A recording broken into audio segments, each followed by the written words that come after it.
Hey guys, welcome back to the Daily Hustle podcast. This is episode 9. My name's Kelvin, I'm your host, and I'm here today with Elisa Lillicrap. How are you doing, Elisa? Hey, Calvin, I'm good. Awesome. The main goal today is just to unpack your timeline. Basically, I met Elisa when we were in uni, in first year of uni, which was very, very fun. It was a very interesting encounter, which we'll talk about very soon. But yeah, tell me what you do at the moment, Elisa, and yeah, like what your day to day sort of looks like at the moment. Yeah, so at the moment, I'm working at Microsoft, and I'm about 8 months in role in my internship. And at the moment, I'm working full time, and I work in the partner ecosystem in the partner marketing program. And it's been a very very exciting journey so far, Yep. and a bit of a jump from Kelvin, what I've done previously in Yeah. startups worlds, and so it's been a really cool, different, interesting experience there. Yeah, that's awesome. So what do you do at Microsoft at the moment? Like what does your role sort of entail? Yeah, so at the moment, I'm really fortunate where, in a big company, I wasn't expecting to get this much autonomy from the get-go. But I've been Awesome. really fortunate to be able to own a few different projects and That's different cool. campaigns. And so my big focus is on helping to drive partner engagement across our digital communication channels and across a few of the programs and initiatives that we land in Australia. Mm, And so it's interesting as well to observe how relations between, like, say, HQ in a big, yeah. large organization and being in a subsidiary also works as well, because we're more in the Okay. business and sales. Sales business versus, say, product management or I see. any of that stuff. Yeah. So still very much in like the business, I guess, development sort of field. But I know, yeah, you mentioned very briefly that you were in the startup space, which is definitely something that I wanted to delve into. And one of the main reasons why I wanted you to be a guest on this podcast, we're both the same age, I think. I'm 21, you're 21 as 21, yeah. well. There you go. But you've had two startups since then, like, and they've done very well, and you've been around the world. But just tell me, I guess, like when you were very, very young, in primary school, what were sort of like your earliest memories? Oh, earliest memories. Gosh, it's tapping into my brain there. I think what's crazy, Calvin, is I was a really shy kid Really? for a period of my life. I would like to think that I was just someone that just needed the egg cracked open, and then all of a sudden I wouldn't shut up, right? And I think that was the case. I was actually really shy to the point where I actually remember in this performing arts school that I went to, and my mom took me. I think when I was 5 or so, Mm, and I took these ballet classes. I remember the first class, I was so shy that I really? went into the class within 5 minutes. I ran out crying and going to my mom saying, I don't want to do this anymore. No way. Yeah. So Wow.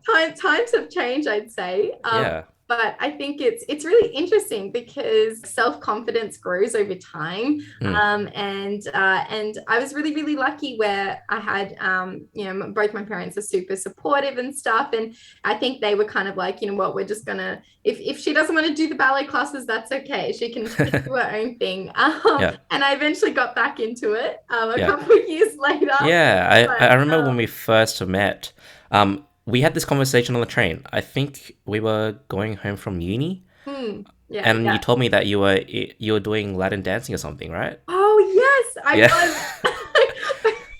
I did take that up for a little bit of part of my life. I did it a bit intensively. I think I got so excited, and it's quite interesting because another thing that I observe with my personality from a very young age is novelty is something that just lights me up. It's Right. super motivating, and I'm Mm, that person that when I get excited about something, I just go all in. To the point where Latin dancing, as an example, had never done it before, and then suddenly I'm like spending 3 hours there 3 days a week on top yeah. of my part-time job, on top of full-time uni, on top of trying to do the startup. But no, I must make time for 3 hours a night of Latin One of dancing. my questions is actually like, how do you? I think I asked you. I was like, how do you manage your time? Like, how do you like figure things out? I And you're don't. like, I just do it. I'm like, all right. She just does it. You just rock and roll, run with it. Yeah. Let's go back to that conversation, or I guess like the topic that you mentioned quickly, just about your parents, Yeah. and them being supportive. I know in my sort of culture, like startups and like starting your own business when you're young and stuff like that is Mm. very much, I guess, like I wouldn't say it's looked down upon, but it's sort of like, oh, it's like it's risky. You don't want to go down that path. Like, you go to uni, get a good job, and then maybe you can start like sort of exploring stuff. That was definitely how my parents sort of saw my, I guess, like aspirations to become like a personal trainer or a coach as I am now, and sort of starting my own Paraline and stuff like that. How was that experience for you? What were your parents like? Very similar, Calvin. Oh, Very similar. really? No way. Yeah, yeah. I mean, they've always been extremely supportive, but I'll tell you a funny story. So when I was 15, Mm, and that's when I started to work for the first time, and I was very fortunate when my first job was actually in a startup. mm. And at the time, I hadn't actually told them that I had Oh, started really? working there. Yeah, no, I Oh, kept that no. one on the down low. And you What know, stopped you from wanting to tell them? Absolutely. I knew kind of what the reaction would be Okay. in terms of going, you're not focusing on your studies, your school, Right. you're not doing this, you don't have time for it. Why are you pursuing this? Yeah. And so for me, I actually kept it a secret for a Wow. little bit of time. Didn't last long because as an under 18 or 16-year-old that can't drive, you kind of need to get a lift sometimes to the office. Yeah.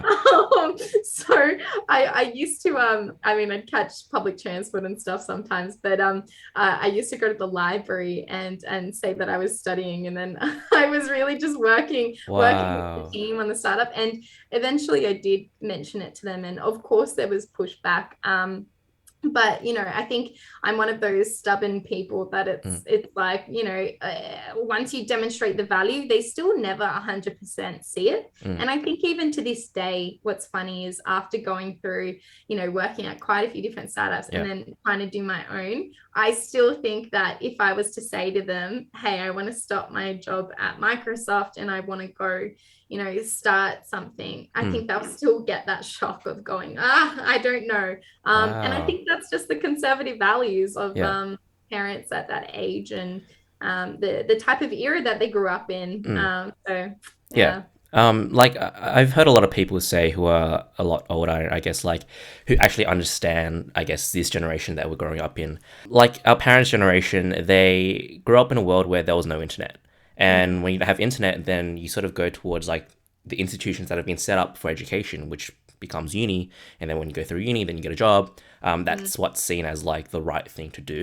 And I guess like when they can't see the world as the way it is, I guess how we see it, where the mm. internet is like everything is on the internet these days, then I guess like it comes to a point where they're like, no, like, you can't do that. Or I guess like, did you have to do much convincing, or did they sort of trust you in sort of pursuing what you wanted to pursue? I definitely, had their trust in that Okay. sense. And I think that that was the difference that eventually pushed them over the line to say, okay, you know what? Maybe she's just going through a phase. We don't know. But hey, she comes back home Yeah. happy, Yeah. excited, energized, talking about startup stuff that they had no clue about. And it sounded all good, right? Yeah. So I mean, I guess to a certain degree, it wasn't like I was going out to parties or something, Hmm. Yeah. I'm coming back from the library learning. um, but yeah, like I think in part, like as you said, you can't blame them for Hmm.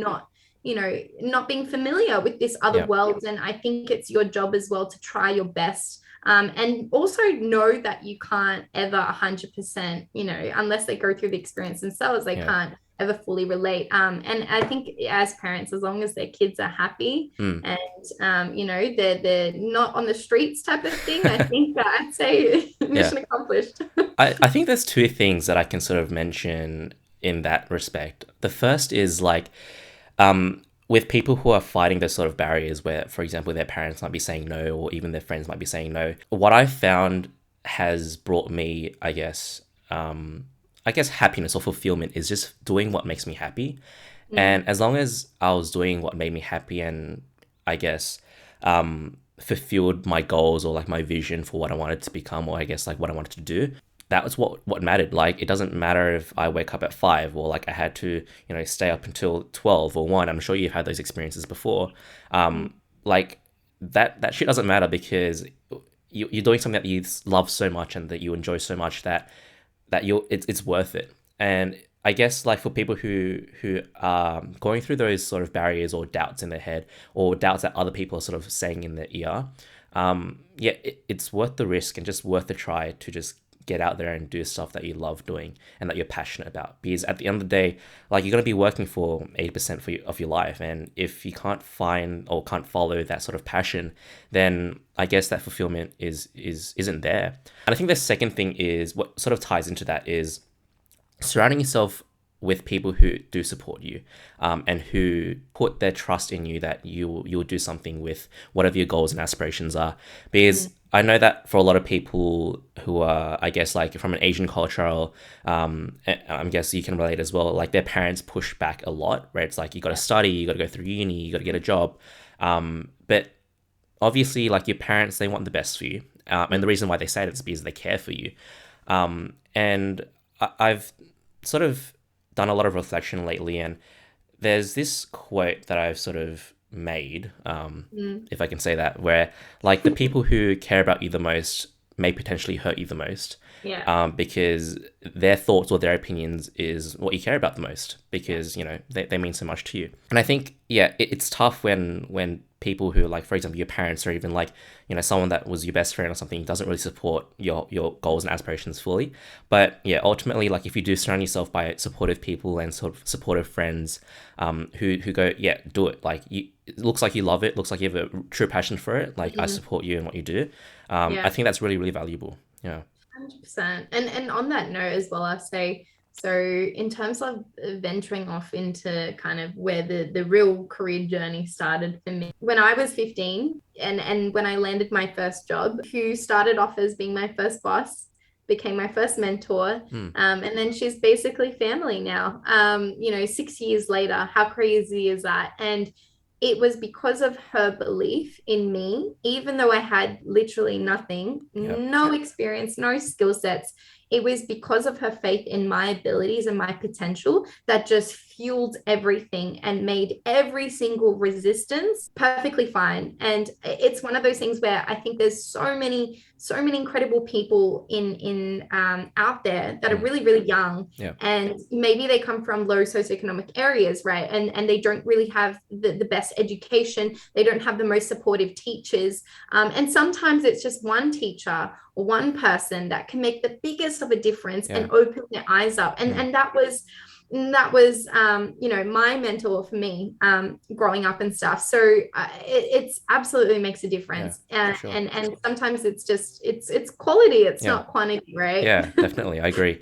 So tell me about this whole mentor and like how you mentioned that you were 15. That means you're in year 10. Tell me about high school in general. What were you like in high school? I know that you were school captain, I think. Is that right?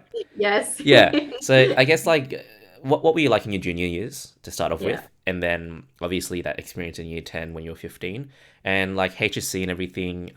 Yeah. Yeah, let's go through it.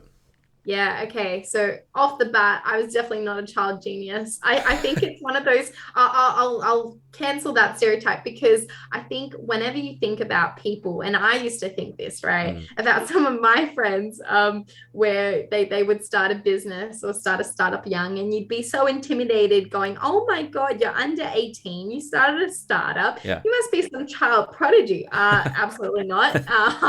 And so growing up, I would say in my junior years, I was very, very average. I mean, I wanted to do well. I felt like I always had a really, really good work ethic that was honed in on me from like both of my parents as well. And I mean, I still remember even being in year 6, for goodness sake, and all the other kids would go off to break time, and I would be like, no, let me finish off my coloring in or something like that. And and I'd take the work home, even though it wasn't Wow.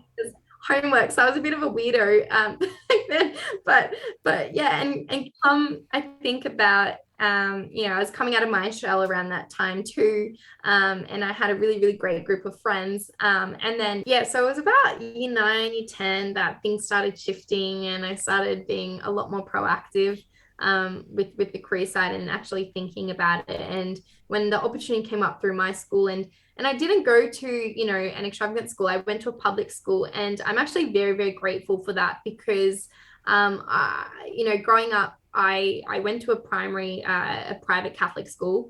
And I think going into public school as well, you're exposed to a lot more different types of individuals, Mm.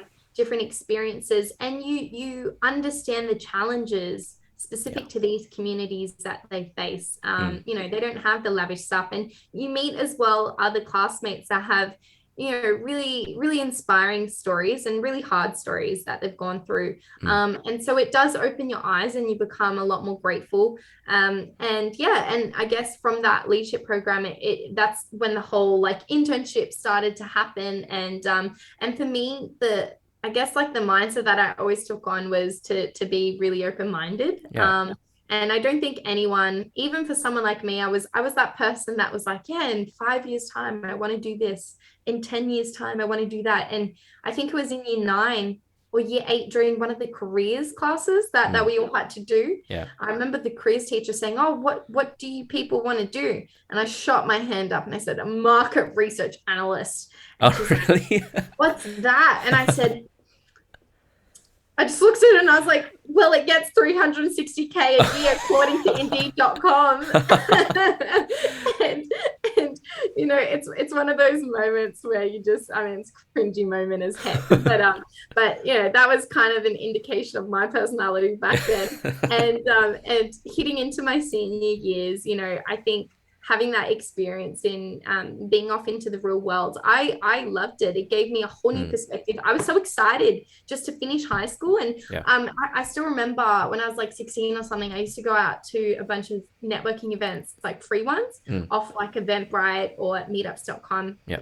And that really opened my eyes because I just met like all of these different people learning about these different things across the different industries and about technology and startup world that I had never heard of before. None of Yeah. my classmates knew about it. And I would come to school going, oh my God, do you guys know about this cool thing? And they'd be looking at me like, what are you saying? No one wants to listen. No. So it was a really interesting time. And Yeah. and yeah, hitting about like final year of school, that's, and going back to your earlier point about conservative values from family and stuff. Mm. I was forced to stop working, to stop Right. doing my extracurriculars, and I used to train about like 12 hours a week or so with dancing, Yeah.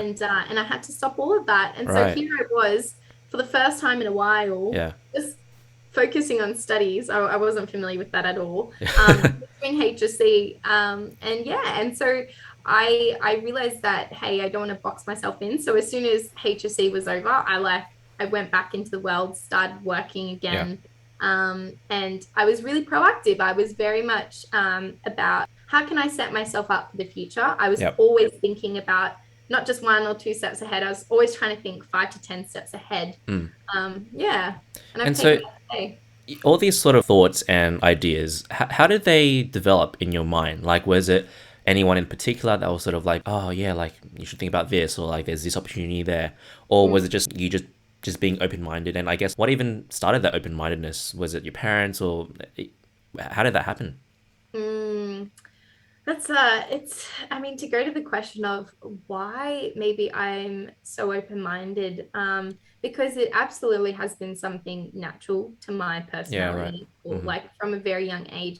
So I guess, yeah, definitely growing up, I think the fact that parents never said you need to do this, and I think Mm. it's different in the sense of, most traditional Asian families, they might say, the parents will just say from a very young age, this is the role that you must take on. Yep. This is the type of career you must take on, versus framing the conversation as, hey, like go out there, go kill it at whatever you do. Yeah. Whatever it is, you try to be the best at it, or you Yeah. try to do your best, and Mm. I will be here to support you. That's a Mm. very different conversation. And so I think because of more of the latter questions being asked, it made me want to arrive at the answer Mm. versus the answer being enforced on me, Yeah, if that's that makes awesome. sense. I think it's very important, not just as a parent, but also ourselves, talking to ourselves, or even talking to our friends, going, hey, like, this is an opportunity, and not really putting answers to every question, but just asking questions, being curious. I don't think is a very important value, especially when you're trying to venture into whatever, like the startup space, or even whatever passions you want to sort of go through. But Tell me more about this U10 experience with this specific person you mentioned before who's become your mentor and you've stayed in touch with. It sounds like they were very influential to your life. How did you meet them and sort of like what happened there? Yeah. So I met this woman, and I'll put a name to the person. So her name's Christina, and I met her in year nine, doing a leadership program run through my school. And then what happened was about 6 months after the program had finished, I reached out to her to see how she was going, and that kind of led to the first coffee chat. Okay. And from one thing led to another, and quite a few coffee chats later, now I was at an age where I was in year 10, and work experience was actually a compulsory thing to do Yeah. it for a couple of weeks. Mm. And I brought that into the conversation, and kind of these weekly catch ups with her turned into this weekly coaching career advice. Wow. And eventually I mentioned the work experience, and I ended up landing, doing it for a week at her company, which was a social enterprise. Hmm. And what started off as 1 week turned into a 12-month internship. Wow. That's awesome. Yeah, so it was pretty amazing, and I was very, very lucky to have even gotten that. And the thing is, it started off just simply building a relationship and having a conversation, and I had no expectations whatsoever. And the reason why she's been incredibly pivotal in my life is because she was the one that opened me to the world of startups, opened me to the Right. world of business, Yeah. and she was the one that took her faith, put it on some random 15-year-old kid who had no experience whatsoever, Yeah. no skill sets, nothing on the resume, Yeah. just someone that was willing to learn, right? Mm. And to be open-minded Mm. about what's to come. Yeah. And so she took me under her wing, and it was the most incredible thing. Like I remember as a 15-year-old kid, I was so excited just to walk to school, and during those very, very boring classes, I would whip out my laptop, and I would feel so, so good about being able to send an email through, and being able to use Slack as well, or and so it was a great time, and she's been absolutely momentous. And even today, Yeah. we have a very good relationship. I consider her family, That's and that's crazy. 6 years later. So Yeah. it's crazy how these things happen, and she's always been there to ask questions, Mm. and that I think is something that I found across multiple mentors that I've had in my life, and incredible managers too. They ask more questions than they do give you answers. So Wow. That's awesome. And yeah. so, what sort of got you to message her in the first place? You mentioned that it was 6 months after the program finished. Yeah. She probably, left some sort of impact on you. What sort of happened there? It was actually because so they were running the program again. So when I did it, it was a pilot. So we were kind Ah, of I like see. guinea pigs. And then when it was run again, I was kind of like, oh, why is she not here? Why is she not Ah, involved? right. And that's how it started. Ah, Yeah. okay. And it's an interesting lesson as well, I think, and something that she also taught me. Where I remember going to like my first cool business conference. I thought that was pretty cool. Um, and there was a main speaker, and then there was his assistant. Right. Now his personal assistant was the one that was busy doing a lot of the admin work, checking people in. And I remember very clearly it was about an 8-hour conference. Whoa. There was one break in the middle of the day, like a lunch break, and the speaker had finished and said, if you guys have any questions, feel free to come up. Everyone swarmed him. Everyone. Ah, No okay. one went up and was talking to the personal assistant. Right. And at the time, so Christina told me this, we went over to the cupcake store. We bought some cupcakes. We came back, and we gave it to the personal assistant and said, Wow. like, hey, like, everyone's busy talking to the speaker, but Yeah. hey, like, how are you? You've done an amazing job in setting this up. And Yeah. we started the conversation, Mm. and just the simple gesture of thinking about someone, especially when they're not the ones that are at the front and Mm. everyone kind of swarms to.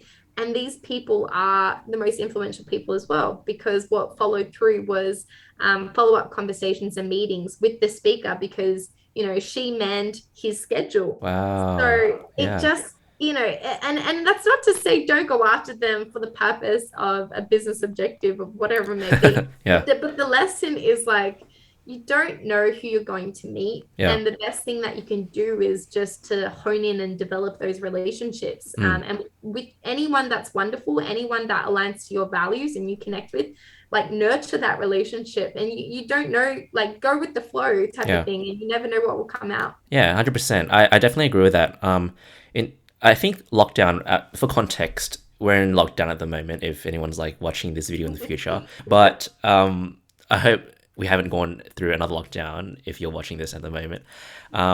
But I think what I've sort of done throughout lockdown is actually get in touch with friends and sort of build relationships a lot better. I feel like when I wasn't when lockdown wasn't happening, I was so busy, caught up with work and just like, I mean, I was in uni last year still, and I didn't really put much effort into building and nurturing these relationships. But you're right, people who sort of align with your values and your goals and being able to, I guess, develop these relationships actually have a lot of value. And being able to nurture these relationships, I think, have shown me I guess, the ability for people to actually understand and sympathize and also support you. And just having one person there who says like, just do it, or just saying like, I believe in you, has a lot of influence and impact on you, which is awesome. Definitely. Yeah, that's awesome. That's an awesome story. And I think like you're still in touch with them now, which is really, really amazing. Moving on though from there, in terms of like high school and going into uni. So basically we met through uni, like we mentioned earlier. Tell me about the experience of us meeting and I guess how it sort of felt or looked from your perspective. Because I know like how I felt, which I'll explain after you tell everyone how your experience was. Oh, okay. Oh, it was horrible. Was that Oh no? yeah, yeah, no. Regret it. No, it was great. It was obviously we had met through one of my closest friends, bestest friends from university. Yeah. And she introduced us and I think it was us three plus Alex. And you guys had all gone on this program to China. And Yeah. I remember thinking, I was excited, Yeah, I really. felt like I didn't shut up that day. That's what I kind of remember again. And maybe you guys got a bit scared of me or something, but I know that it was you guys were talking about your trip to China and Yeah. kind of the learnings from that, and I was just thinking, how awesome it was. Mm. Because at the time I hadn't actually gone overseas much myself. All So right. I was looking at you guys going, oh yeah, like Uh, let me do what they're doing. This is pretty yeah. cool and Yeah. fun. So yeah. Awesome. Well, very funny story. So the friend that you mentioned, her name's Aileen. So shout out to Aileen for I guess like making this happen. But Aileen, she knew about what I'd done in high school. I was school captain and like I did a lot of like leadership stuff, and she was raving on about you. She was like, "Oh my God, you're gonna love her. Like you guys are gonna like really click, and like I'm so excited for you guys to meet her and stuff." And so Aileen, she's known to be very energetic.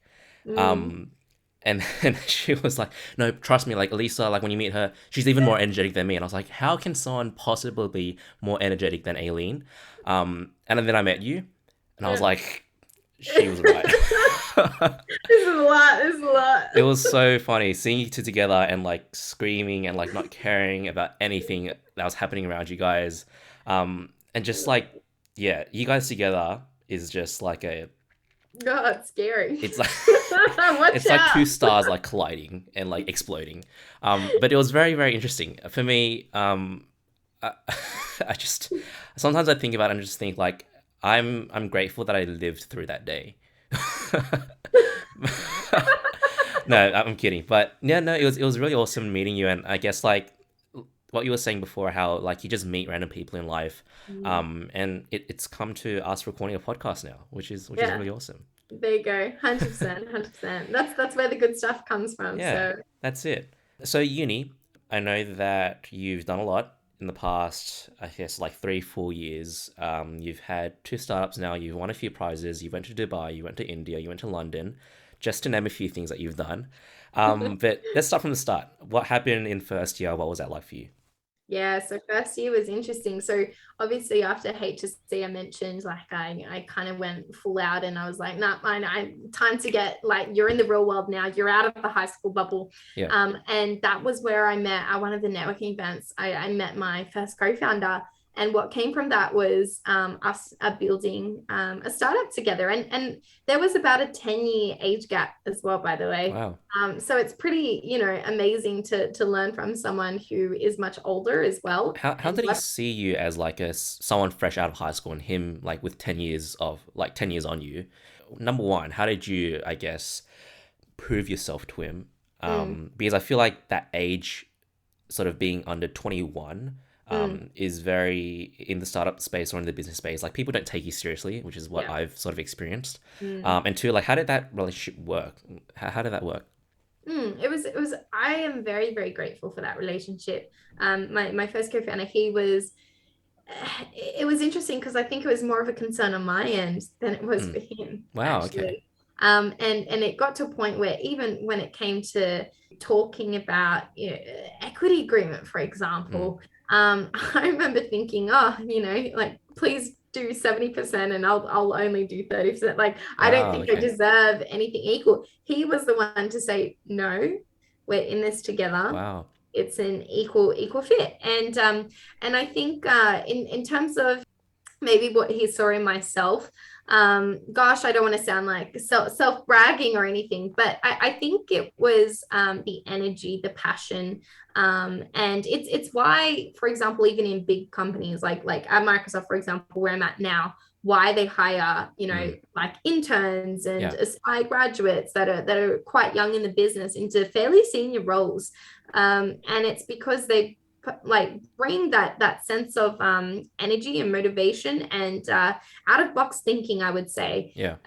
The fact that you're coming from a fresh start, a fresh brain, you see things very, very differently. You Yeah. see things in opportunities and being able to connect so many different pieces of information. Mm. And you're a sponge, you're at the Yeah. prime age of being able Yeah. to Definitely. learn and do things really quickly. Yeah. And so I guess that like would have been a big part. But yeah, interesting enough, that we had a great dynamic. We would be bantering each week and stuff, Yeah. and we knew each other's families very well. And I think it's rare to find those type of relationships where Mm. irrespective of such a large kind of enforced dynamic in Mm. 10-year age gap, Mm. not once did I feel like it was You I went felt equal. young. Yeah. Yeah, that's awesome, man. Just meeting people like that is really, really valuable. Because people who, I guess, see opportunities in people who aren't the typical business owner or like the startup founder, I think has a lot of value. And I guess for people who are listening, maybe who are older or even younger, like don't for the younger people, I guess, don't discount yourself. Don't Mhm. sell Yeah. yourself short Yeah. of all these opportunities. Like you may be young, but I think a lot of young people, and I mean we're still young too. Like Mhm. I think we have a lot of potential because of the passion and energy. So like, Mhm. don't discount yourself and don't sell yourself short whenever you're in those sort of situations, opportunities. And I guess for older people, don't look down on us, man. Like we may be young, but um, like I think that you and I both have a lot of ideas, and I think a lot of other young people like just the way that we absorb stuff as and become a sponge and just take all these different ideas from everyone. And we haven't developed our own bias yet. Like we haven't, I guess, like seen enough to be like, oh, like this is how I think this should be, Mm. because we're always in that sort of learning mindset. Mm. And I think like if we keep that sort of learning mindset going throughout our whole lives, like we'll stay in that sort of, I guess, yeah, mindset, Yeah. so to speak. Yeah. um, so with starting your startup, what was the journey like? Was it hard? Was it easy? What were key memories or things that you think about when you think about starting your first startup? Key memories was trying to hack it, the free Wi-Fi in cafes to avoid No advertising. way. Honestly, that was one of my biggest memories. No, but it was great. I think for me, I always saw it, and this is interesting. I never saw it as I want to make this the biggest possible startup in business, right? Actually, my biggest motivation was how much can I learn Mm, doing this? I yeah. want to learn by doing. I actually want to experience it, because again, going back to what I was saying, my mind was going in 3 to 5 years time. what skills do I want developed? What type of people, what type of network do I want to have? Mm. And what I saw was, I'll give you an example.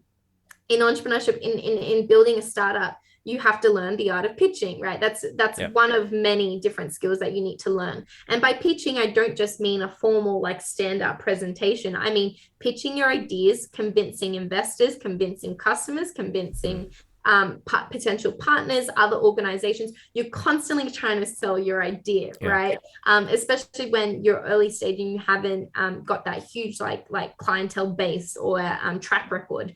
And so I built up my initial network through that, and I knew that would happen. Mm. And so I treated everything like, what can I learn from this versus, hey, it's just only about money. It's only Mm. about we need revenue. And Yep. that's the difference. And I think many people, there are different motivations. And for me, like most people who might start it, say at a later age, they're Mm. doing it because they're trying to genuinely turn over revenue, maybe Yeah. make it the biggest company ever. Mm.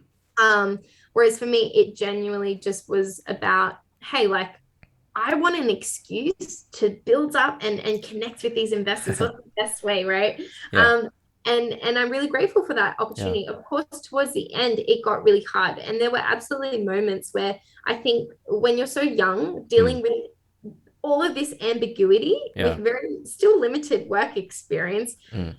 99.9% of the time you're trying to Google it, going, what is this? How do I do this? Yeah.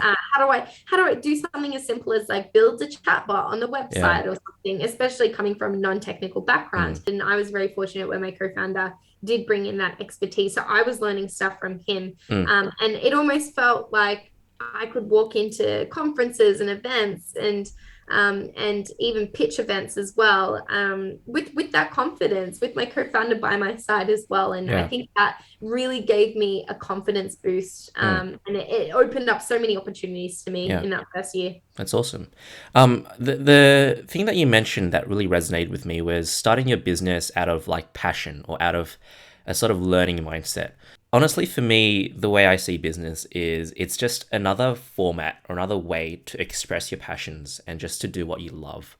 And for me, throughout high school, I've always thought of the idea of just helping people. Like I've always wanted to help people. That was my underlying value. That's what I've always wanted to do with my life. And I guess when I started going to the gym and I started seeing like I had a personal trainer, I started seeing what he was doing, Mm, and I was like, it just seemed like the perfect thing because one, I get to pursue my passion of health and fitness, and two, I get to run my own business, which actually helps people. And I think because of that passion and that, I guess, just that love and that value of being able to help people, it's brought me to where I am now, where I'm able to impact people in a way where you know it's not just their fitness that changes, but also I get to change their whole lifestyle and their whole mindset. It's testament for just following your passions and starting businesses out of passion and love rather than out of, I guess, just money. Because I've never seen like a business where the founder or the owner isn't passionate about what they do, but is making a lot of money. Like the mm, people who are successful are the people who love what they do and are passionate. And when you don't have that love or passion, you're not going to stay up until like 1, 2, 3 a.m. or do all nighters. You're mm, not going to wake up at 5, 4, 5 a.m. to, for me, in my case, to get to the gym to coach clients and train mhm. clients. Um, I'm sure you've seen that in your sort of experience as well. Yeah, absolutely. I think yeah, just to add on to that, I think it's also okay to just love the process. Like that's also a part of it. I think one of the misconceptions is, when we think about the advice of, do what you love to do, and especially in the worlds of entrepreneurship and building your own startup, caring about the problem is so very important. But equally, there have also been very successful founders that have actually just loved the process of building stuff. They love Yeah, the process of building an amazing product that delivers value to their customers. yeah, They love the process of, actually just making money. And yeah. it isn't just necessarily for their own benefit, but Yeah. just the process of Mm, doing business, making a sale, the excitement that you feel. And that is equally as well valuable. that's true. Absolutely. So Yeah, definitely. And when I first started, as a personal trainer, Mm, I had no sales experience whatsoever. mm, And I tell this to every trainer who starts and like the people that I mentor now to become trainers. I told them like personal training honestly is 90% sales and 10% actually training people, because if you can't make a sale, you can't get clients, you're not going to train anyone. And mm, so for me, when I first started, like that whole sales, learning how to do sales and how to pitch to people and how mm, to communicate to people, was like mind-boggling. I was like, like how do I do this? How do I convince someone to like train with me like at that time I was a 19-year-old who like uh, hasn't done shit. Like how do I do that? But you're right, like just trusting the process. And like for me, every sale was just like a fuck, like this is awesome, man. Like I mm, love sales. Like I really want to just be able to impact their lives. mm. And yeah, like you're right. I guess trusting the process and just loving that process of learning and failing and you know, learning from your failures is equally as important as that sort of passion and that drive as well. Yeah. Yeah. So that's your first startup. Your first start. What was it called? And what was the Unicorn. premise of it? Yeah, so it was actually focusing on humanizing the whole travel experience and making it more authentic, which is ironic in a COVID era where we can't travel. But It but worked at the yeah, time. at the time it was relevant. Yes, it was a big deal. Awesome. And so, what caused you? Because I know you stopped it in the end. Yeah, What led to its, I guess, like, what would you say, like a closure or like a yeah. yeah. Yeah, in the end, I think it's one of those things where I eventually realized that yes, I loved the notion of travel. I believed in the vision of, and I take this type of vision with everything, right? In bringing greater authenticity, bringing in a more humane experience to everything we do. Traveling, the travel industry was just one industry lens and application of that fundamental concept, which I've Mm, carried through everything that I've done. okay. And in the end, however, I just felt that, it came to a point where the opportunity cost I felt was higher.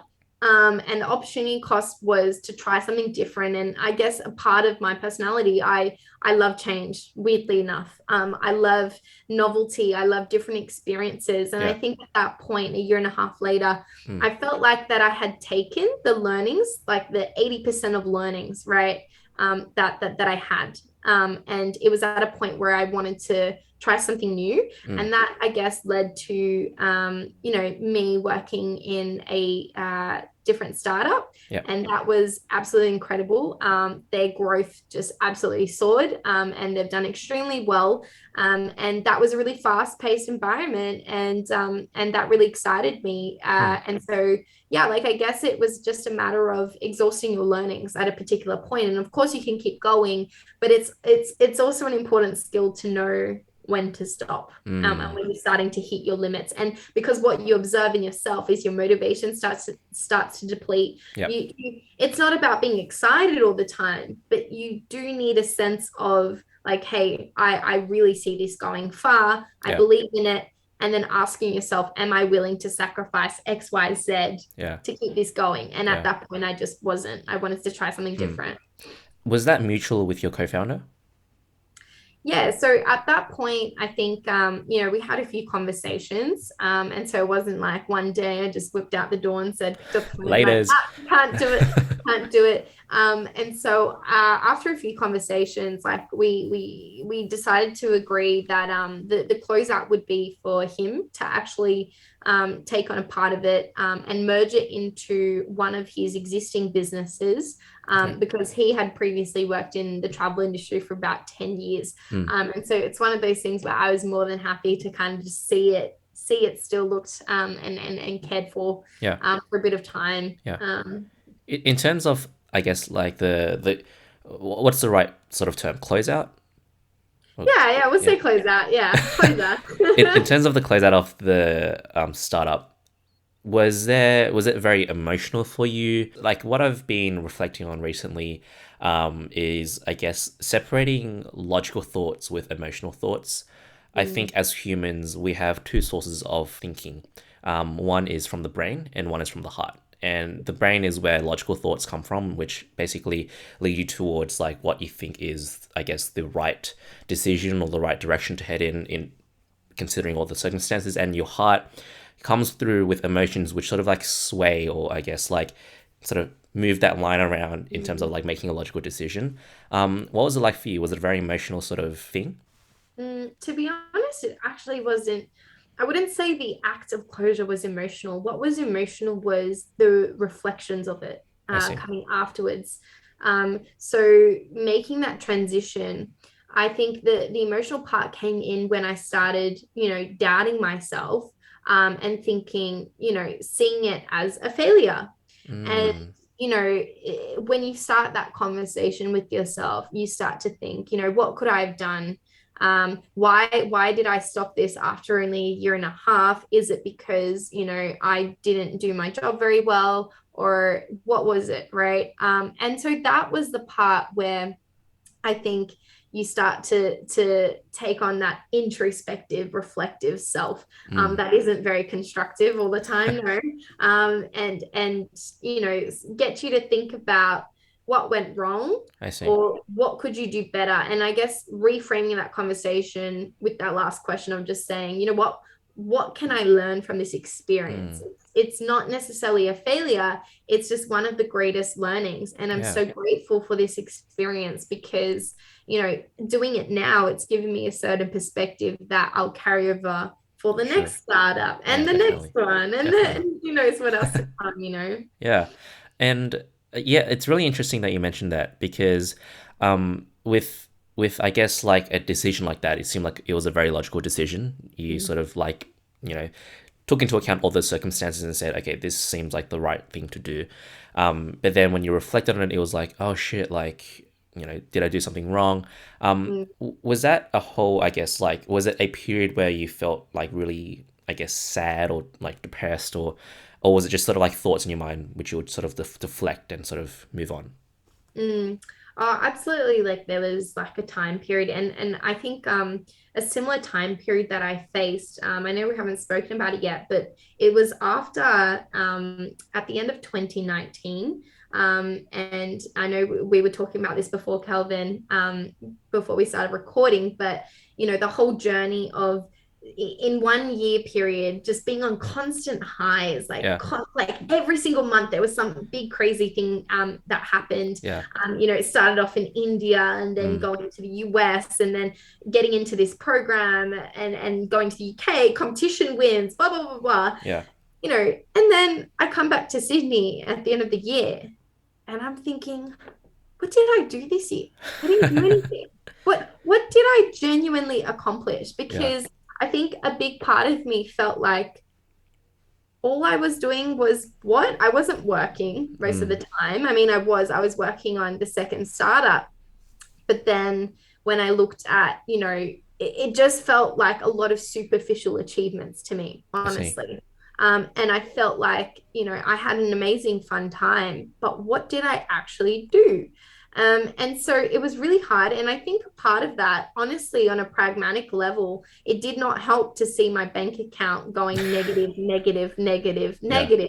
yeah, And it's hard because I remember thinking at the time period, why am I tying my value to save money in the bank, for example? And mm, at that time, a lot of my friends had, like built up themselves up, and I felt like almost wow, I was behind. Here right. my friends are about to graduate. They've landed grad roles. And what did I do? I dropped. I quit uni for a bit, for a year. I felt like the biggest drop kick ever. And yeah, it was a serious thing where in the last couple of months, I felt like I had just wasted almost a year. Wow, And that was not a fun time period. And that was honestly one of my biggest lows. wow. In my life. And it's crazy because you're like, this girl's crazy. Like she's Yeah. been on these constant highs. What Mm. do you mean she, She feels felt feels sad. high? What? And yeah, and it was to a point where I wouldn't wake up. Like I'd be in my Wow. bed and Yeah. I did not have any motivation to get up and stuff. And it was because as well I didn't have a job. I Right. didn't have uni. I had quit uni for the rest of the year. So my friends were still studying, at the time as well. Yeah, my co-founders and I, with the second startup, they were based overseas and I was the only one in Sydney. So in Right. terms of that support as well and the motivation, it definitely reduces when you don't have your team around you. And we were so, I think, a bit burnt out from everything that Right. we were doing Yeah. before. But yeah, I felt absolutely useless. I Mm. felt like, what was I doing with my life? And Wow. that was for a couple of months. Wow. Like when I think about your story, basically when I found out about what you'd done during that year, you made a massive Facebook post about it, like what you did in like the past 12 months and stuff. And I was like, wow, she's done something awesome. Like she's amazing. Like that's so cool. I want to do stuff like her. I had no idea you're going through these emotions. And that's crazy because like the media portrays all these like startup founders and stuff, like they do awesome and they have these massive wins and like, every month, like you said, was like a new highlight and stuff. But like these are very, very true and raw emotions that people don't really see, right? Yeah, Um, absolutely. yeah, and were you somewhat maybe like this is just an assumption or just like I guess a question? Were you somewhat like embarrassed to be in that sort of like I guess mindset or state from where you were before? Yeah, I absolutely think that's the case. I think that plays a role, where, in part, when and it's interesting because, irrespective of the accomplishments and stuff, obviously it projects a certain image and perception to other individuals. And, Mm, for me, I could already sense that there was a certain expectation mm, coming from me. And so when it comes to, not necessarily like showcasing the other side to it, the dark side, and yeah, like I think nowadays it's much better in terms of everyone like encouraging each other to be more vulnerable and yeah. to share this other side. Even at Microsoft as well, like they're really great, at focusing on well-being, Okay. genuinely caring. And so I think, yeah, absolutely. My close friends knew about it, but most people didn't. Yeah. And it just goes to show, and this is something that everyone faces, where you're a normal human being. Yeah. You're going through those lows. The difference is some people just keep on going, and it's not whether or not the lows happen. Of course they happen, Mm, but the difference is persistence, mm, and grit, right? But yeah, so that was a tough period. That was a tough period. But I think, what I had learned for myself was, personally, there's a boundary of risk, and it's so easy to throw out the advice of go out there, be naive, or don't be naive, but take risks and stuff. But the reality is we all have our, boundaries to yeah. that, right? And for Mm, me, what I realized is, me being in a negative bank account, like, yes, I believed so strongly in, the startup that I was working on. I really cared about the problem.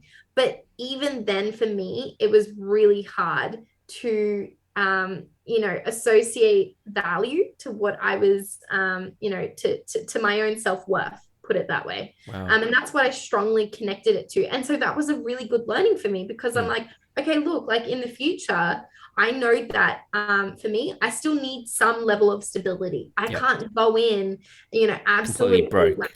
yeah, no, absolutely not. And it's hard when you have to say, ask your parents for money, Mm, because it makes you feel absolutely awful. And I remember having this conversation with my co-founder as well. And yeah, like I think it's just being able to understand your own boundaries, and what won't compromise too much on your own well-being as well, irrespective of, how passionate and how excited you are yeah. about the problem or the Mm. goal. Yeah. Yeah, I think a lot of people when they look at the startup, I guess, world, it's like, yeah, you have this passion, like just do it, and like even if you're broke, it doesn't really matter, and just like stay up all night and just work on it. But then like so many people come out of it like broken because they're not earning any money, they're not sleeping much, they're not Yeah. eating very good food, they're not exercising, and everyone's just like broken and jagged pieces. So like thank you for being so raw about those emotions and being so vulnerable. I really respect that, because I feel like a lot of people need to hear it more often, that despite you doing all the stuff that you've done before, you're sad sometimes, and it's perfectly fine to be like that because those are real emotions that humans feel. And if you didn't, then you wouldn't. You'd be a robot. Yeah, So, yeah, yeah. But let's transition to talking about the highs that you mentioned. So you ended your first startup, yeah, and then there was this big like, from what I see in my perception, is like this explosion of just like you dropping out of uni, like doing all these awards and stuff, and like told me through what happened. This was 2019, right? So what would yeah, have been your second year of uni, but you yeah. didn't do that because you dropped out. Yes. All right. So I'll give a quick spiel. So end of 2018. So at that time, first year uni, was working in the first startup, was managing a part-time job, and full-time uni. Towards the end of the year, stopped the part-time job. And then took on a new role at a company called Inside Sherpa, and so what they do is they run virtual internships with a lot of enterprise organizations. And I was there for about 5 or so months, and that was an incredible opportunity. I was Mm, learning from absolute guns, and they're doing extremely well today. And then what happened was that took me into the start of 2019, and I think about February time period or so, I ended up landing an opportunity to go to India. mm, And that was a program that was being run between the Australian government and the Indian government in trying to invest more funds into the innovation sector and building those relations between the two countries. So I ended up going to India for 2 weeks. And then I stopped my role at Inside Sherpa once I had found out that I ended up getting into the regional rounds of this competition called Hult Prize. And that's a global social enterprise competition. And they work together with the United Nations Foundation, Bill Clinton Foundation. And they get university students across the world to solve like these really big social problems. And so my team had gotten into the regionals in Dubai. We wow. self-funded that trip. Mm, And so we went off with no expectations whatsoever. And we ended up like doing really well. We placed first out of 70 teams, and there's about wow. 30 regions, Yep. regionals. And then the team that wins each regionals, they then get flown and participating in the accelerator component based in Mm, London. mhm. And so I guess, yeah, in that time period, had come back to Sydney after India. Then not long after, went off to Dubai, had a really great win there. Then I was off to the US and I got into a really great program at Stanford. Was there, met some really, really great people who I'm really good friends with today as well. And then, yeah, and I spent a couple months in the US traveling. And then I came back to Sydney and I did not have much money. What was And the idea, if I could just sort of delve into that for a bit, for that you had? me, yeah, like it was just novelty, new experience. And the decision initially started off with me actually saying to my parents, I'm just going to defer 1 semester. Okay. Give me 1 semester off. Okay. It's not forever. It's 1 semester. And I obviously told them at the time that, I was working, the startup had gotten into a really well-renowned, globally recognized accelerator program. Yep. So the team had moved to San Francisco, and Mm. then I had gotten, landed this opportunity in Dubai. And so I saw it and the US. And so I kind of used that as bargaining chips to say, hey, can I extend my I'm taking a semester off already. I'm gonna extend it. Yeah. Um, and so I saved, yeah, a bunch of money for that. And then, yeah, like when I came back, I think the whole year, to be honest, I felt like for me it was, how can I build my network? How can I meet cool people overseas in Mm, different countries? Like, and something I came back with after the US is you realize how small Australia is. You mm, realize how many more opportunities there are overseas. There are incredibly gifted people, and being able to just speak to them, being able to just see what they're doing. And they're people my age, if not younger as well. So it's inspiring, yeah. and it opens up your world. And for me, I think I felt like that person. I never say, oh, go spend a gap year to find yourself, but genuinely, I Yeah. just used that time period to just open my worldview, and it was Mm. amazing to see what was out there. Yeah, and like you clearly went against the grain. Like you deferred uni, and you just you went overseas and had those experiences. If there's someone who wants to do the same, but is sort of being like, oh, I don't know, like Mm. it's a lot of money. I don't know what to do. Like, what would your best advice sort of be? I'll do it. Okay, just do it. Do it. I mean, there's no cost in delaying your degree. Yeah. My degree was meant to be a short 3-year gig. That's clearly not the case. It's turning into 4 or 5 years. But the reason for that is there is no need to have a clock saying you need to do X by this age. You need to graduate. You need to have a full-time job. There is the biggest advantage at being at uni is you can play that card of Mm. just, I'm a naive uni student that just Yeah. wants to learn, Yeah. right? And it gives you an excuse to talk to so many people, learn from the greatest minds ever. But also it brings forward like this focus not on earning money and not on stability, which Mm. happens typically once you graduate.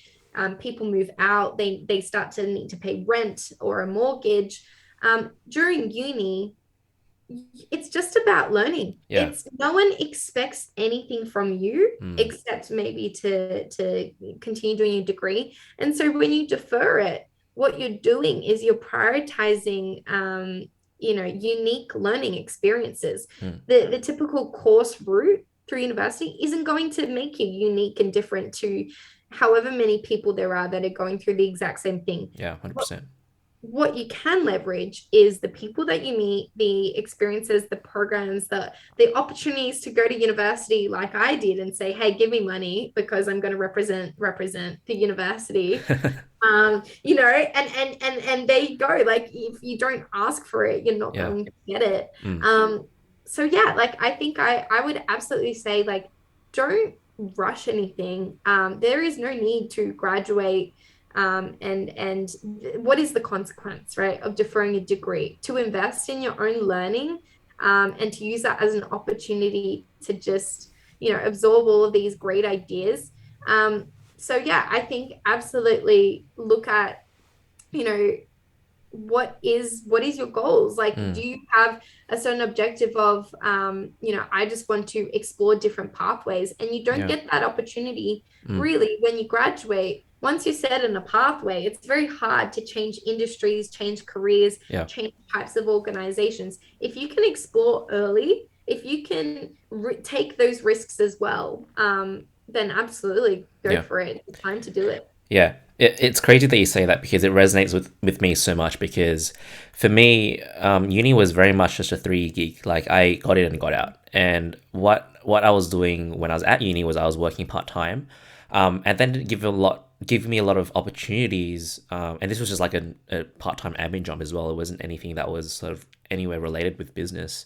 Mm, It it didn't give me those opportunities to just explore and meet people, which is like if I was to go back to uni now, mm, and do that whole experience again from like finishing high school to get into uni fresh, I would have taken it a lot slower. I would have just gone out and just done as much as I can in terms of like doing opportunities and meeting people, joining societies, networking, and just going and putting myself out there because I think that's given me the most sort of the best sort of experiences in uni.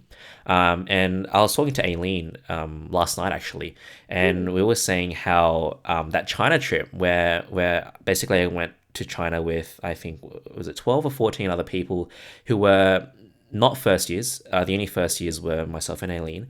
They were all like in the second year, third year, or final year of uni. They were doing like stuff like finance, like someone had started their own startup, and that sort mm. of experience there. I honestly look back at it and say like that was probably one of my best uni experiences, just because of the people that I met. Doesn't really matter like what exactly I did. Because I can barely remember that at all anyway. But it's just the people that I met and the relationships that I've been able to build and still have today, which really, really bring a lot of value. And yeah, I completely agree with you. Like being in uni is one of the best opportunities to just take advantage of and to do whatever you want because there's no expectation for you to get a job. You don't have to make money. You don't have to do anything. Whereas me now, I've finished uni. I'm in a full time job. Sometimes, to be honest, I actually feel stuck because I like there's no, I guess, like, you know, um, there's no backup. There's no like, oh, okay, I'm studying anyway, so it's fine. Yeah. So yeah, I really wish that I had sort of taken up those opportunities, but at the end of the day, that's past me. I can't do anything about that now, which is why at the moment, what I'm trying to do is just expand my experiences. And for example, like one of my ideas that I have for next year is to actually go and work at Perisher for the winter season. Yes. Yeah, so basically just those experiences of meeting people, like it doesn't have to be in the business world, but just being able to experience things differently. Mm. I have another idea which I actually want to talk to you later after this podcast, is to actually get people from just different people that I know to go skydiving together. Oh, you've just spoken to my biggest fear, Kelvin.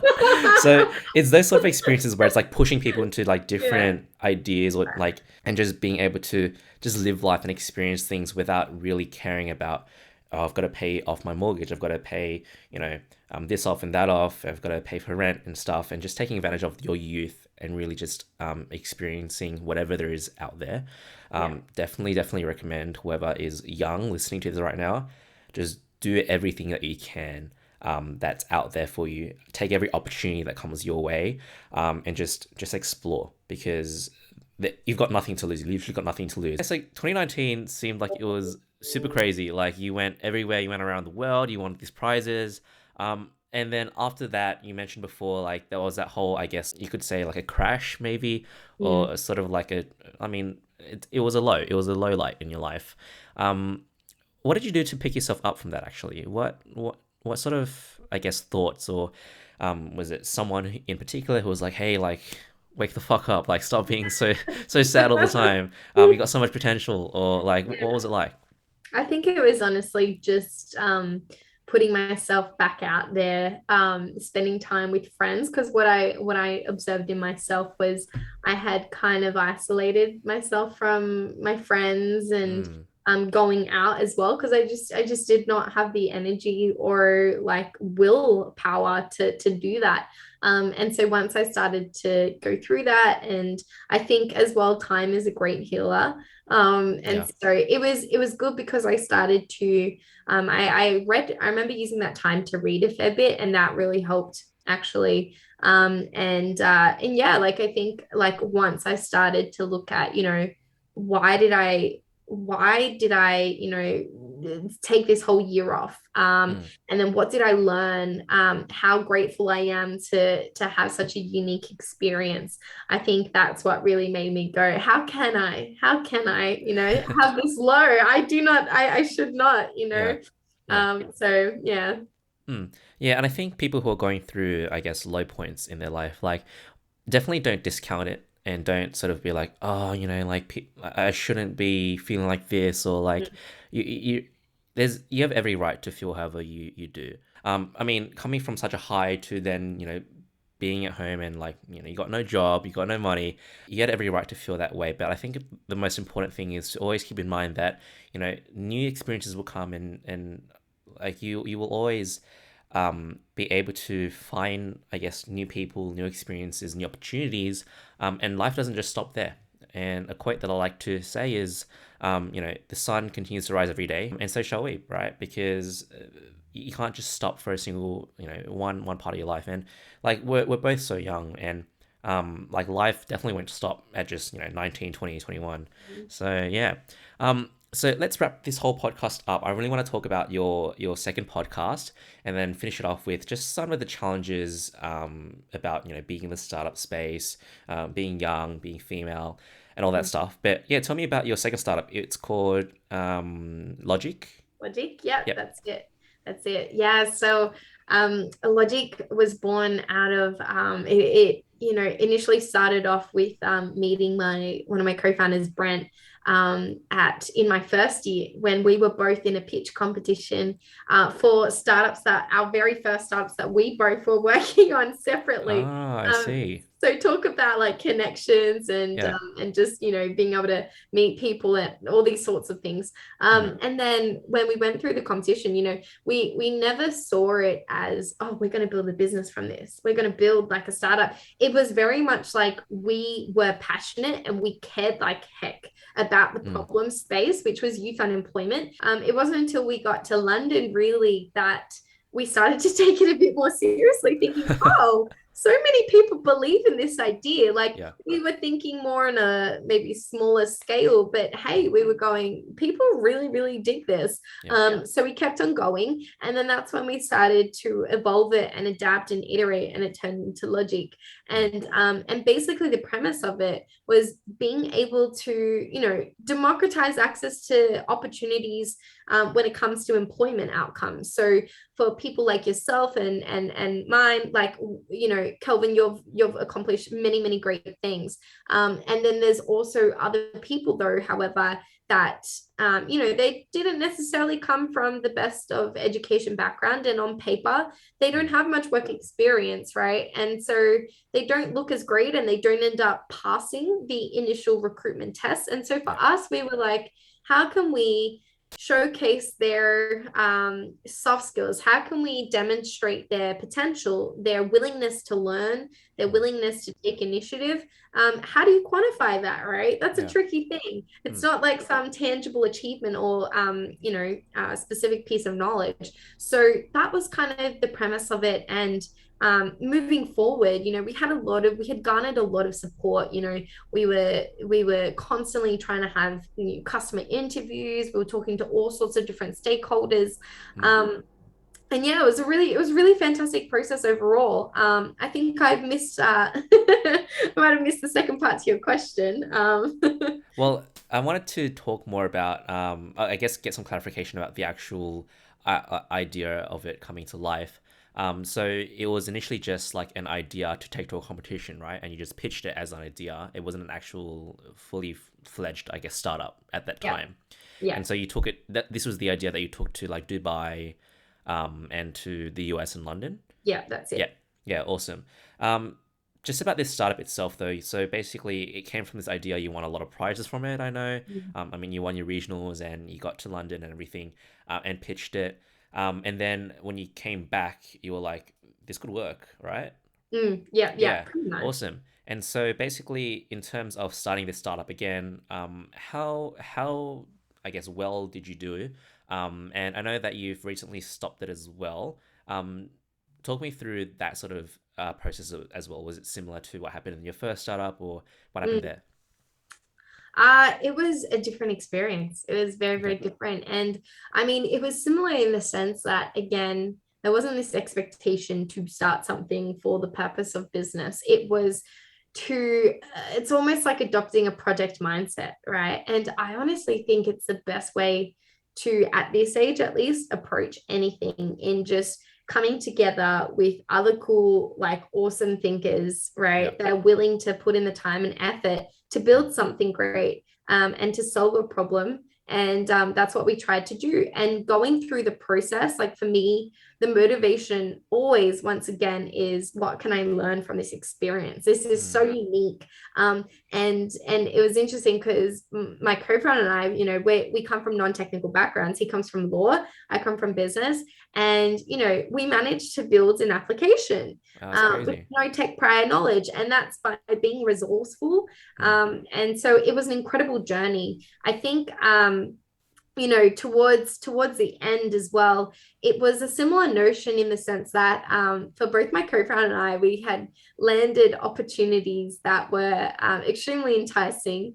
And it was one of those things where it was like, we know that we're going to come together again at some point, and build something great. mm, And then again, though, the opportunity cost was super duper high, to yeah. say no to kind of the both of the opportunities that we had landed, and bringing in a different type of experience. And what I had observed, and what my co-founder observed in the startup, is it's one of those things that are very hard to do, I think, if you're not fully committed. And Mm, so when your mind is elsewhere, the power of momentum really plays a role.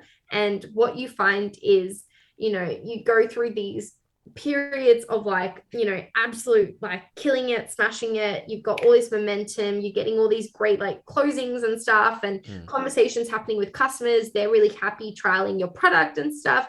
And then, suddenly something comes up. We're both studying as well at the same time, still managing a part-time job. yeah. And it stagnates you because you can't give it your 100%. Mm, And so it was a question of, can we keep on going this? Is this the type of business that we want to grow where it's more of a leisure business? No. And so that's kind of how it transitioned. And I mm, honestly still think it has been one of the best learning experiences, because what that has led to is both myself and my co-founder, being able to get to the next steps. And it wouldn't have mm, happened without that as well. yeah.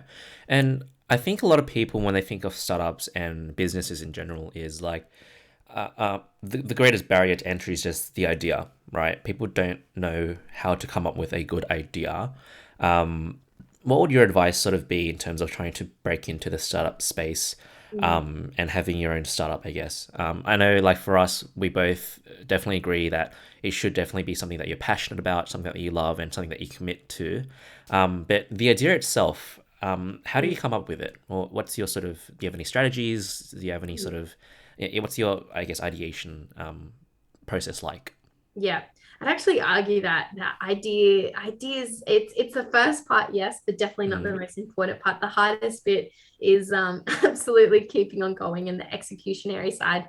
And I think though, to come up with your initial idea, it's to actually just have conversations with mm, different types of people and to identify problems. That's all it is, I yeah. think, is the biggest thing.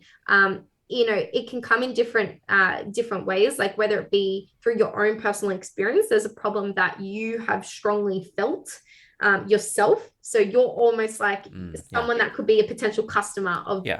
the type of product that you're trying to build. Or it might be someone close to you that's facing a particular problem, and it's a matter of just continuing to talk to them to understand, what are they doing to solve that, what are the pain points. And it's once you identify the problem, which I believe is, if it's in terms of coming up with the solution, I would say 90% about it is understanding the problem itself. Yeah.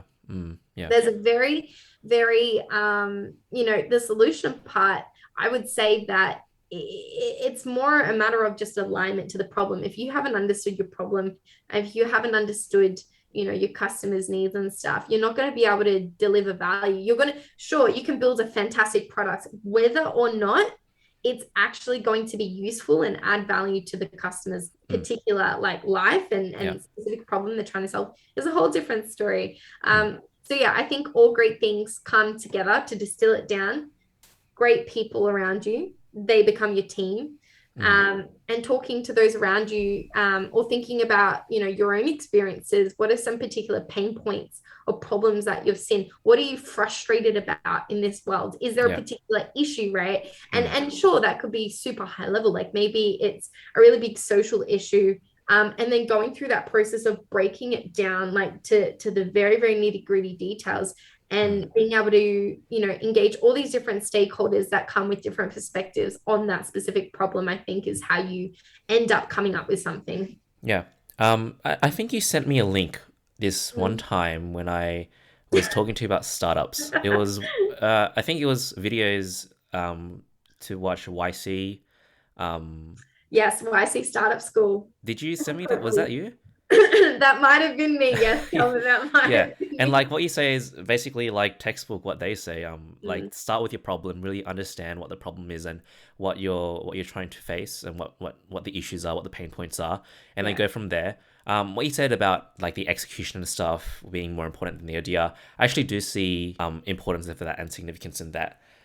Your idea will always change, I guess. Like you can always start with an idea, but as you understand that problem more and you talk to more people, like you said, like you'll be able to develop a much better solution to what you may have started with originally. Yeah. So yeah, I guess having that open mindset and learning mindset and curious mindset, to be able to go, oh shit, like maybe this will work better or maybe that'll work better, Mm. is really important as well when you're in a business, right? Yeah, 100%. And not being too attached to that idea as well. Yeah. Willing to And just adapt. Yeah. yeah, and that comes back to that conversation about like logic versus emotion, right? Mhm. Yeah, awesome. Cool. So let's wrap this up. I want to talk about a few challenges that you may have faced. I know that the startup world isn't pretty sometimes. Mm. Um, Yourself as a female and also being very young, did you have any sort of experiences which weren't as, I guess, glamorous or pretty, or what was some sort of things that made you like, oh shit, like this is the real world. Mm. There are people out there who might be a bit bitter or petty. Mm. Did you go through any sort of experiences and stuff like that? Yeah, like I think I generally have been very, very fortunate where I've had a really good run.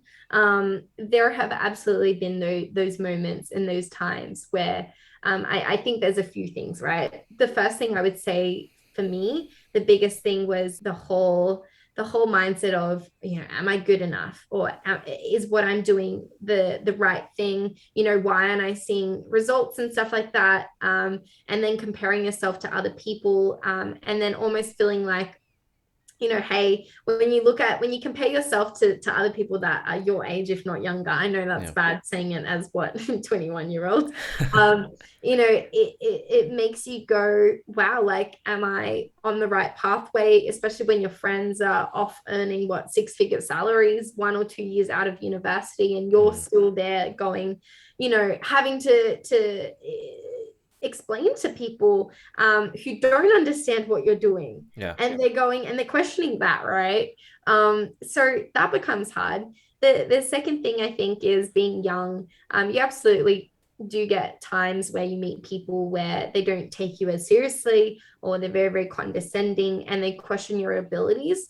I think nowadays it is much better. And at the end of the day, you don't want to deal with people that are like that. Yeah. You don't want to surround, irrespective of if they're an investor, if they're at the end of the day, you've got to look after yourself. Mm, And if you don't feel comfortable, then communicate that with who you can. And I was really lucky where, in certain situations, it could be something as simple as I remember my wonderful, wonderful co-founder of Logic. So there were multiple occasions where, especially as a female too, yeah, you're not taken seriously, and that can be taken out of context. And obviously when you go off into the world of being an adult, you face situations where it's not just about business, mm, right? And it gets taken out of that into a more personal context that's yeah. inappropriate.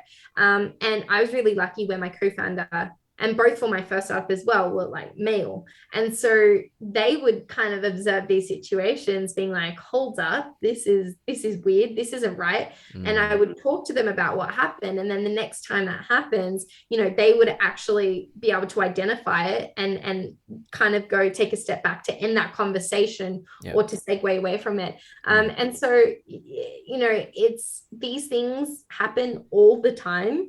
And there's a lot of hush hush, but you just need to have the right support networks, and you have to go in with, I hate to say it, but you can't be naive, right? And this is what happens, and you need to stand your ground, and you need to set those boundaries. mm, And yeah, like I think at the end of the day, as long as you know your self-worth, and you have the right support people around you, it doesn't matter, because when you talk to other people as well that have gone through similar experiences and stuff, you realize that it's everywhere.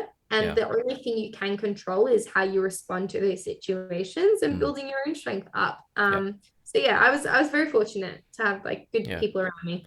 Yeah, it's awesome to hear, and thank you so much for actually talking about this topic because I know it's very very sensitive, and for me the way I see it is like everyone should just be treated as equal and no one should be taken advantage of. But unfortunately, not everyone has that same sort of idea. But yeah, I really appreciate you actually opening up and talking about this because I definitely feel like it should be talked about more, especially women in business and people taking advantage of the fact that they might be young or think that they're naive. Like people aren't as stupid as they you think they are, and Yeah, people can really tell like what your intentions are. yeah. So I definitely think that it's really important to speak out on this when we have the chance to.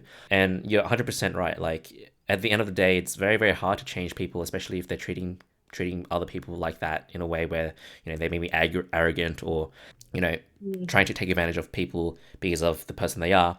But we can definitely control what we can, how we react to situations like those, and really Mm. just, build that strength in ourselves to be like, hey, this shit ain't right. I'm gonna Yeah. take Call take it a step out. back. Call it out, Yeah, 100%. And to Yeah. be like, hey, Yeah. what the fuck's going on here? Like, yeah, yeah. So I definitely think that it takes a lot of courage to do that, though.